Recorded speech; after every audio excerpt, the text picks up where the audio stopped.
तो हाँ जी, आपने ये लड़की की डिटेल भेजी है, जय श्री बर्मन। और आपने बोला ये आपकी सिस्टर है, और इसका जो सवाल है, इसकी मैरिज नहीं हो पा रही। उम्र इसकी हो चुकी है, 34-35 साल के आसपास उम्र हो चुकी है, लेकिन अभी तक विवाह नहीं हो रहा। ये कारण क्या है, क्यों नहीं विवाह हो रहा, और विवाह का सुख कैसा होगा आगे, ये आपका सवाल है। और आपने जैसे मेरे से देखो जी, पहले कुंडली बनाई है कुछ महीने पहले। आपको मैंने बताया था कि जो कुंडली होती है उसमें 12 घर होते हैं। वो 12 घर यहाँ पे मैंने दोबारा लिख रखे हैं। एक बार मैं थोड़ा सा रिपीट कर देता हूँ दोबारा। ये जो एक लिखा है, ये है इस लड़की की कुंडली में पहला घर। और पहले घर से इस लड़की का हम शरीर देखेंगे, स्वभाव देखेंगे, रंग रूप देखेंगे। दूसरे घर से इसका धन जोड़ना। तीसरा घर इसके छोटे भाई बहन। चौथा घर इस लड़की की माता, मकान, वाहन। पांचवा घर बच्चों का है। छठा घर शत्रु, रोग, कर्जा। सातवां घर है इसके पति का घर, जो आपका सवाल भी है। आठवें घर से उम्र देखेंगे। नौवें घर से भाग्य। 10वां घर इसके है कामकाज का। 11वां घर है आमदनी, लाभ। और 12वें घर से इस लड़की के खर्चे देखेंगे। तो हमने मतलब जो कुछ देखना है वो घर देखना है, और घर का मालक देखना है। जैसे कि मान लो इस लड़की के हमने बच्चों के बारे में जानना है, बच्चे कैसे होंगे। तो पांचवा घर कुंडली में बच्चों का है। और पांचवें घर में नंबर एक लिखा है, एक। एक है मेष राशि, मालक बना मंगल। तो इसके बच्चों के लिए हमें मंगल को देखना पड़ेगा। तो ऐसे ही जो भी कुछ देखना है वो घर देखना है, और घर का मालक देखा जाएगा। अब क्योंकि हमने देखना है इस लड़की के विवाह के बारे में, पति के बारे में, तो 12 घरों में जो सातवां घर है, सातवां घर है इस लड़की के पति का घर। कि पति कैसा होगा, पति का सुख है या नहीं, ये सातवां घर देखना पड़ेगा किसी भी कुंडली में। कोई भी जो कुंडली है, सातवां घर, अगर वो लड़की है तो सातवां घर उसके पति का है, अगर वो लड़का है तो सातवां घर उसके पति का है। अब ये लड़की है तो सातवां घर इसके पति का बनेगा। तो पति देखना है सातवां घर। और साथ में मैंने आपको अभी क्या बोला है कि घर का मालक देखना है।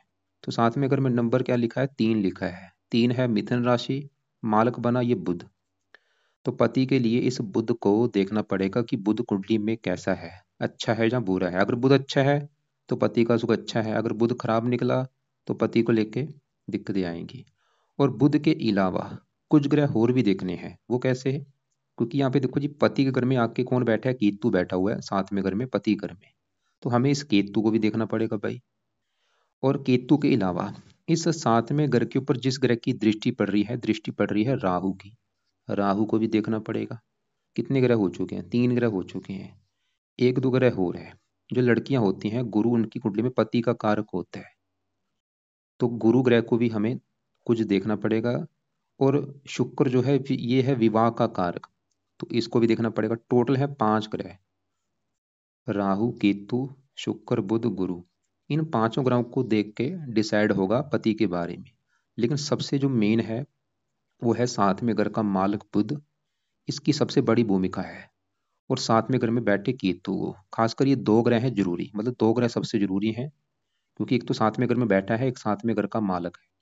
बाकी 3 ग्रह भी उनको भी उनका भी रोल है, लेकिन ज्यादा नहीं। अब सबसे पहले मैं सातवें घर में जो बैठा केतु है उसकी अगर बात करूं, तो इसका जो केतु है ये मुझे बड़े लेवल पे खराब लगा है कुंडली में। अगर इस लड़की की कुंडली की मैं बात करूं कि कुंडली में ग्रह है कैसे हैं, तो इसका सूर्य अच्छा है, मंगल अच्छा है, शुक्र अच्छा है, बुध अच्छा है, गुरु अच्छा है, शनि अच्छा है, चंद्रमा भी ठीक ठाक है। लेकिन राहु और केतु, ये 2 ग्रह इसके भाई खराब लगे हैं। क्यों खराब लगे हैं, क्योंकि दोनों कुंडली में नीच के होके बैठे हैं। तो पहले केतु की बात करेंगे। तो केतु कहाँ बैठा है, सातवें घर में, पति घर में। और वहां पे जो 3 लिखा है ये है मिथुन राशि, जो कि इस केतु की है नीच राशि। तो केतु इसका है खराब, क्योंकि वो नीच का बैठा है। अब खराब फल देगा क्या, तो केतु कहाँ बैठा है, सातवें घर में, पति घर में। तो ये पति संबंधी खराब फल देगा। पति संबंधी खराब फल का मतलब ये है कि इस लड़की का एक तो जो विवाह है वो देरी से होगा, इसके विवाह में देरी कर देगा। और दूसरा, इसका विवाह जब हो भी गया तो पति से बनेगी नहीं। पति से इसके लड़ाई झगड़े होते रहेंगे इस केतु की वजह से।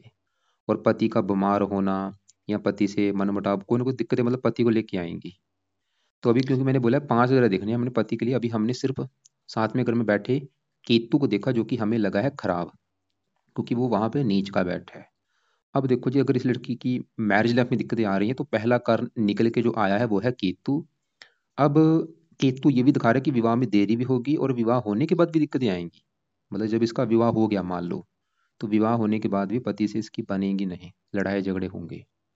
लेकिन अगर ये लड़की चाहती है कि भाई केतु इसका सही हो जाए, ऐसा ही क्या काम करे, क्या उपाय करे, तो जो उपाय है वो यहाँ पे मैं 3-4 उपाय आपको बताने वाला हूँ। पहला उपाय है, इस लड़की ने केतु के मंत्र एक बार करने हैं पूरे, जो कि है 17,000। मंत्र कौन सा है? मंत्र है ओम केम केतवे नमः। ये है मंत्र। और ये शुरू कब करना है? ये शुरू करना है शनिवार के दिन। आज जैसे कि संडे है, अभी जो शनिवार आएगा, 5-6 दिन पड़े हैं, शनिवार को रात के समय संकल्प लेना है। संकल्प कैसे लेना है? ये लड़की ने बोलना है कि हे केतु देवता जी, मेरा नाम है ये, मेरी जात ये है, गोत ये है। केतु देवता जी, आप मेरी कुंडली के 7वां घर, जो पति का घर है, वहां पे बैठे हैं और नीच के होके बैठे हैं, जिसकी वजह से मेरा विवाह नहीं हो पा रहा।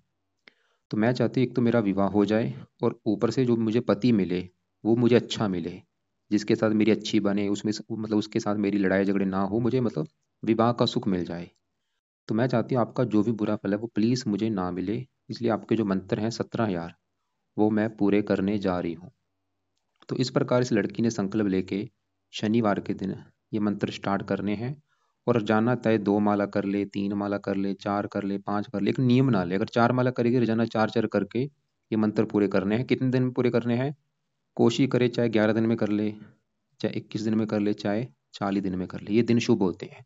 आगे पीछे भी हो जाए कोई बात नहीं, मतलब 50 दिन भी हो जाए कोई दिक्कत नहीं। अगर इन दिनों में करेगी ज़्यादा फायदा होगा। तो ये पहला फर्स्ट काम तो इस लड़की का ये है कि ये मंत्र पूरे कर ले। दूसरा काम, जब मंत्र पूरे हो गए फिर क्या करना है? छोड़ देना है। फिर दूसरा जो उपाय है वो है केतु कवच का पाठ। ये पाठ पढ़ना शुरू कर दे। और तीसरा है केतु स्रोत का पाठ।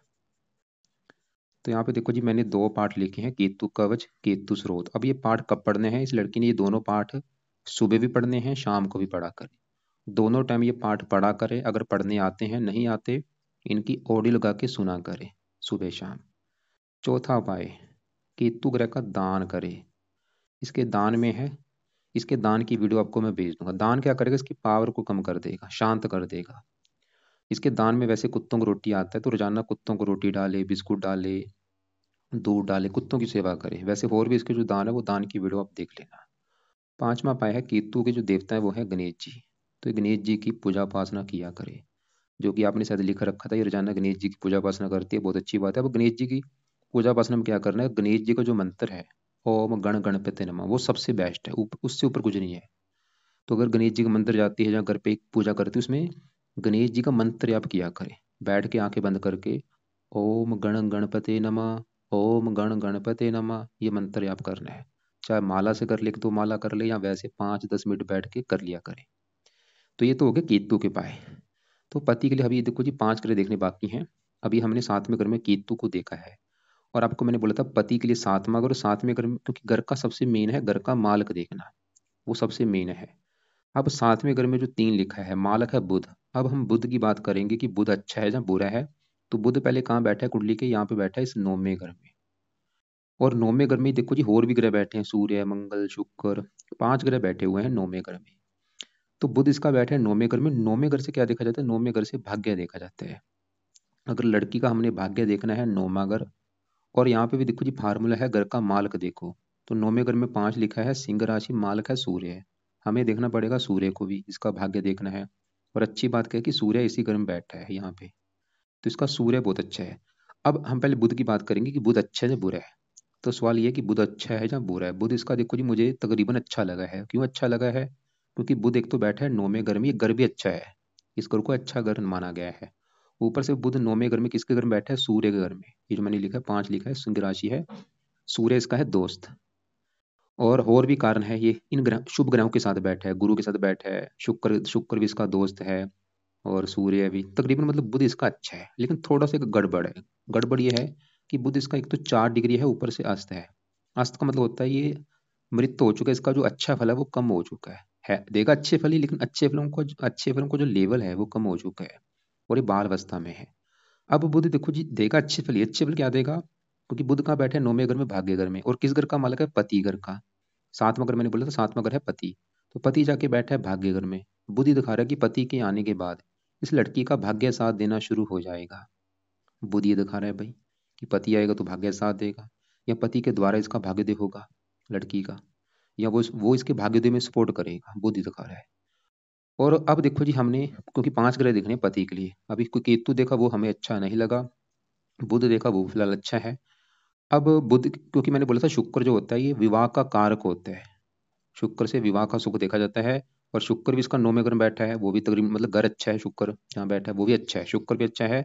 और लड़कियों की कुंडली में गुरु देखा जाता है, वो भी 9वें घर में है, एक अच्छे घर में बैठा है, वो भी अच्छा है, पति का कारक मतलब शुक्र भी विवाह का कारक भाग्य घर में बैठा है, वो भी कारक कि विवाह होगा तो भाग्य साथ देगा। और गुरु भी पति का कारक है, वो भी 9वें घर में बैठा है, लेकिन गुरु है तो अच्छा, लेकिन ये अस्त बैठा है गुरु किसका, और 1 डिग्री का है, बाल अवस्था में बैठा है। शुक्र भी अच्छा है लेकिन अस्त बैठा है, मतलब जो अगर अच्छे हैं वो अस्त बैठे हैं, अस्त का मतलब होता है इनका अच्छा फल बिल्कुल कम हो चुका है, जो अच्छे फल को लेवल है वो अच्छे फल मिलेंगे कम मात्रा में, लेकिन देंगे अच्छे फल ही। तो शुक्र विवाह का कारक है, बुध इसके 7वें घर का मालक है, और गुरु पति का कारक है। तीनों ग्रह बैठे भी भाग्य घर में, तीनों ग्रह ये दिखा रहे हैं कि भाई पति का सुख अच्छा, और पति के आने के बाद भाग्य साथ देना शुरू हो जाएगा। अब देखो जी, लेकिन केतु हमें अच्छा नहीं लगा, और एक इसका जो राहु है, इसकी कुंडली में मैंने आपको पहले ही बोला है 2 ग्रह खराब है, एक तो राहु और केतु। अब राहु को विस्तार में जानते हैं। तो जो 12 अगर मैंने बोले कि 7वां अगर लड़की के पति के बारे में बताएगा कि पति कैसा होगा, 5वां अगर इसके बच्चों का है, चौथा अगर इस लड़की की माता का है, तीसरा अगर इसके छोटे भाई बहन, ऐसे ही जो पहला घर है ये इस लड़की के बारे में बताएगा कि ये लड़की कैसी होगी, लड़की का स्वभाव कैसा होगा, इसका रंग रूप कैसा, ये जो लड़की है जयश्री, जयश्री कैसी, जयश्री का स्वभाव कैसा, रंग रूप कैसा, इस पहला घर देखना पड़ेगा। और यहाँ पे भी देखो जी, फार्मूला है घर का मालक, देखो पहले घर में लिखा है नंबर 9, 9 है धनु राशि, मालक है गुरु। तो पहले घर के मालक गुरु को देख के डिसाइड होगा इस लड़की के स्वभाव के बारे में, रंग रूप के बारे में, पर्सनैलिटी, सर मस्तक के बारे में। और पहले घर में बैठे राहु को भी देखना पड़ेगा, और राहु इसका है खराब, क्योंकि राहु पहले घर में बैठा है जहाँ पे, वहां पे जो 9 लिखा है ये है धनु राशि, जो कि राहु की है नीच राशि। तो राहु भी क्यों खराब है, क्योंकि वो नीच का बैठा है। अब राहु क्या खराब फल देगा, जैसे केतु पति घर में बैठा है, पति घर की हानि कर रहा है कि पति से बनेगी नहीं, या पति का सुख नहीं मिलेगा, ऐसी राहु पहले घर की हानि करेगा। पहला घर किसका है, लड़की का शरीर, स्वभाव, रंग रूप, तो ये लड़की के शरीर को खराब करेगा, लड़की के स्वभाव को खराब करेगा, लड़की की पर्सनैलिटी खराब कर देगा, लड़की का स्वास्थ्य खराब कर देगा ये राहु। तो राहु की वजह से लड़की को हेल्थ को लेकर बहुत सारी दिक्कतें आएंगी, कोई ना कोई बीमारी इसको लगी रहेगी, सर में दर्द होना, मस्तक में दर्द होना। राहु इस लड़की को क्रोधी बनाएगा, जिद्दी बनाएगा, लड़ाकू बनाएगा, ये लड़की गुस्से वाली होगी, और इसके गुस्से की वजह से भी इसके काम बिगड़ेंगे। और गुस्से, इस लड़की का गुस्सा भी इसके पति से लड़ाई झगड़े कराएगा, पति भी गुस्से वाला होगा लेकिन लड़की ज्यादा गुस्से वाली होगी। और भी लड़की, ये राहु जो है लड़की को काफी लाइफ में स्ट्रगल कराएगा, दिक्कतें, परेशानियां, रुकावटें, स्ट्रगल, चिंता, भाग दौड़, आगे बढ़ने में दिक्कतें आएंगी। और राहु की 3 दृष्टियां, 5वीं दृष्टि पड़ रही है 5वें घर के ऊपर, पढ़ाई में दिक्कतें, बुद्धि भ्रमित। 7वीं दृष्टि पड़ेगी पति घर के ऊपर, तो ये पति से भी मनमुटाव कराएगा, लड़ाई राहु। राहु भी दिखा रहा है कि भाई विवाह में देरी होगी और पति से मनमुटाव होगा। और यहाँ यहाँ पे एक बुरी बात क्या है कि जो 9 ग्रह होते हैं, क्योंकि इनका जो असर है वो हमारे ऊपर ज्यादा आता है दशा में, और इसके ऊपर राहु की दशा भी चली हुई है, ये सबसे बुरी बात मुझे लगी है कि जो ग्रह इसका सबसे ज्यादा खराब है उसी की चल रही है राहु की दशा। 12 में चली हुई है, अभी भी काफी लंबी है, 30 में खत्म होगी। तो इसके जीवन के ऊपर सबसे बड़ा असर है राहु का, 80% अभी वर्तमान में। कुछ असर शुक्र का भी है जिसकी चल रही है अंतरदशा, 12वां महीना 23 में चली है, ये 26 में खत्म होगी। तो अभी देखो जी, इसकी जो राहु की दशा चल रही है, राहु क्या करेगा, इसकी हेल्थ भी खराब करेगा, पर्सनैलिटी, स्वभाव, रंग रूप, सर मस्तक, दर्द होना, विवाह में दिक्कतें आना, देरी होना, भाग्य की हानि करना। अगर मान लो इसके ऊपर आज अच्छे ग्रह की दशा होती फिर भी चल जाता। तो अब देखो जी, मैंने 5 ग्रह देखे बोले थे, इसके विवाह के लिए 5 ग्रह देखने पड़ेंगे। हमने 7वें घर में केतु को देखा जो हमें अच्छा नहीं लगा, राहु देखा वो भी 7वें घर को खराब कर रहा है, लेकिन 7वें घर का मालक बुध अच्छा है, शुक्र विवाह का कारक वो भी अच्छा है, गुरु भी अच्छा है। तो इसकी जो मैरिज लाइफ में दिक्कतें आ रही हैं वो कर रही हैं 2 ग्रह, राहु और केतु। और दोनों में भी जो सबसे बड़ा कारण है वो है केतु, क्योंकि वो पति घर में बैठा है। तो मैरिज लाइफ में दिक्कत आने का सबसे बड़ा कारण है केतु। कितना कारण है, 80% कारण केतु है, और बाकी 20% कारण है राहु। तो मैरिज लाइफ में दिक्कत आ रही है केतु की वजह से, जो कि सबसे बड़ा कारण है 80%, कुछ कारण है 20। तो केतु के जो उपाय हैं वो भी यहाँ पे मैंने 4 उपाय जो है, 4-5 उपाय लिख दिए हैं। अब सवाल है कि राहु की लड़की क्या करे, क्योंकि राहु भी साथ में अगर खराब कर रहा है, और राहु और भी दिक्कतें दे रहा है, खाली ऐसा नहीं कि राहु, मैंने आपको भी बोला कि राहु की जो दशा चल रही है ये तो भाई इसको हजारों दिक्कतें दे रहा है। अगर इसकी हेल्थ खराब होती रहती है, राहु कारण है। गुस्सा आ रहा है, राहु कारण है। स्ट्रगल करना पड़ रहा है, राहु कारण है। कामों में रुकावटें आ रही, किस्मत साथ नहीं दे रही, राहु कारण है। राहु बैठा भी सर के ऊपर है, वो बैठा भी नीच का है। तो अब राहु के जो उपाय हैं वो भी जरूरी हैं। तो राहु का पहला उपाय है, ये लड़की ने जो करना है वो है राहु कवच का पाठ पढ़ा करे। दूसरा है राहु स्रोत का पाठ पढ़े। और तीसरा है राहु का दान करे। अब यहाँ पे ये जो दो पाठ है ये पढ़ने हैं रात के समय, या शाम को या रात को पढ़ना है या सुनना है। दान की वीडियो आपको भेजूंगा, उसको देख लेना। और चौथा उपाय है राहु के लिए शिव जी की पूजा उपासना किया करे। मतलब शिव जी का मंत्र जा सकती है, या शिव चालीसा पढ़ ले, या ओम नमः शिवाय जाप कर ले। इससे राहु अच्छा होगा। नीले कपड़े कम यूज करे, बिल्कुल बंद कर दे नीले कपड़े, या कम यूज करे। और केतु का जो रंग होता है वो है चितकबरा, जिसमें रंग बिरंगे कपड़े होते हैं, वो भी कम यूज करे।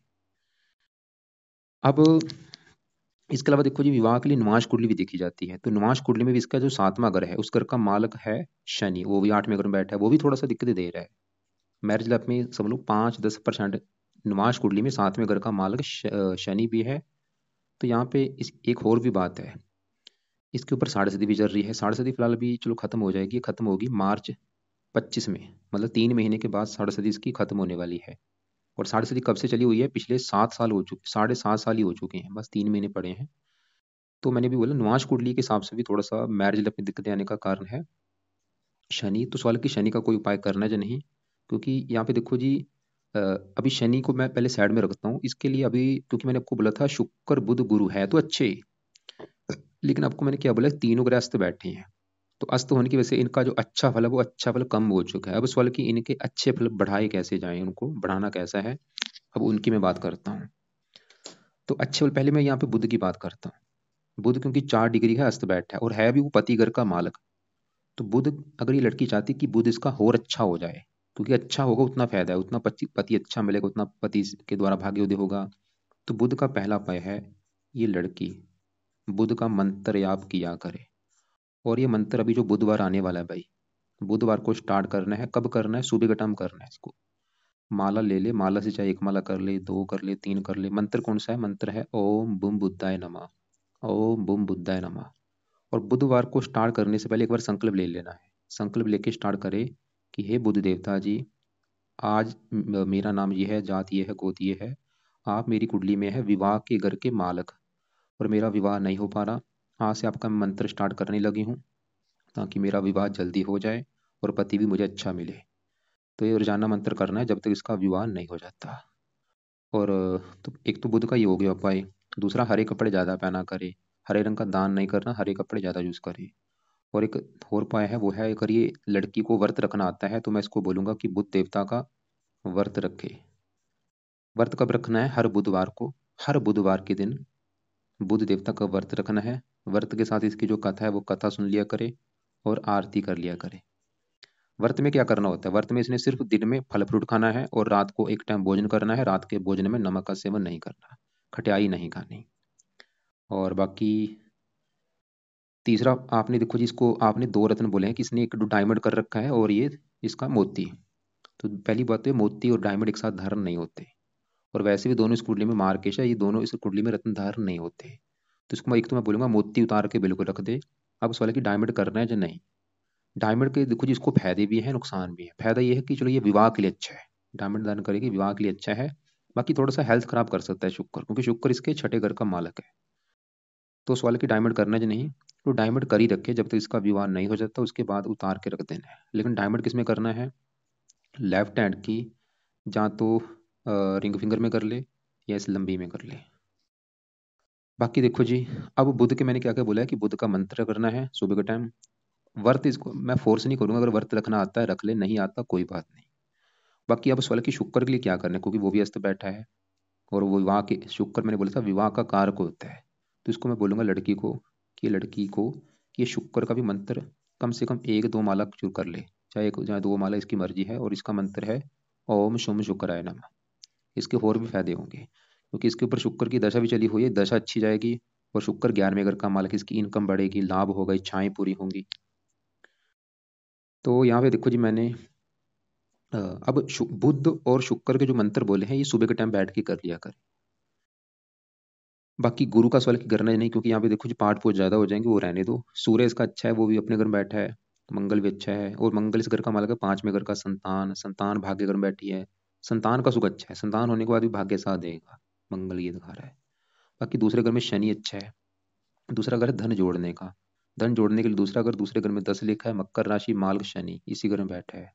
शनि तो ये दिखा रहा है कि लड़की काफी धन जोड़ेगी, धन की इसके पास कमी नहीं रहेगी। खासकर ये तीसरे घर का मालिक है, खुद की मेहनत के बल पर भी धन कमाएगी, धन जोड़ेगी, शनि दिखा रहा है। चंद्रमा बैठा है 8वें घर का मालिक, अपने घर को देख रहा है, उम्र के लिए अच्छा है। तो इसकी कुंडली का अगर निचोड़ निकालें, शनि अच्छा है, धन के लिए अच्छा है। चंद्रमा उम्र के लिए अच्छा है। मंगल संतान का सुख अच्छा देगा, संतान होने के बाद भाग्योदय होगा। सूर्य अपने घर में बैठा है, वो भी अच्छा है, भाग्यशाली बनाएगा कई प्रकार, कई चीजों के मामले में। शुक्र अच्छा है, आमदनी के लिए अच्छा है। बुध पति घर का मालिक, पति के लिए अच्छा है, काम का घर का मालिक है। गुरु भी ठीक ठाक है, लेकिन वो अस्त बैठा है।